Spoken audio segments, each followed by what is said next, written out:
ইমাম সাহেব, আমি 99টি খুন করছি। এখন বলেন, আমার থেকেও কি বড় গুনাহগার কেউ আছে?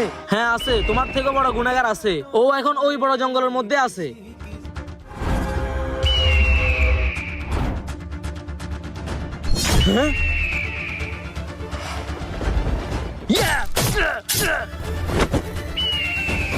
ইমাম সাহেব, এখন তো আমি ওকেও মেরে ফেলছি। এখন বলেন, আমার থেকেও কি বড় গুনাহগার কেউ আছে? হ্যাঁ এখনো আছে, চলো আমার সাথে। আর ইমাম সাহেব, আপনি আমাকে কবরস্থানে কেন নিয়ে আসছেন? দাঁড়াও। হে আল্লাহ, এই কবরস্থানের সবচেয়ে বড় গুনাহগারকে আমি দেখতে চাই।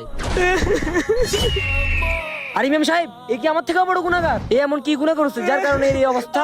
আরে ভাই, এ তো অসহায় মানুষের উপর জুলুম করছে, তাই এর এই অবস্থা। আর তুমি তো 100 জন মানুষকে খুন করছো। এখন ভাবো তোমার কি অবস্থা হবে।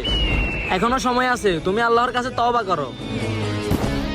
তওবাকারীকে আল্লাহ মাফ করে দেন। ভিডিও ভালো লাগলে একটা কমেন্ট করে।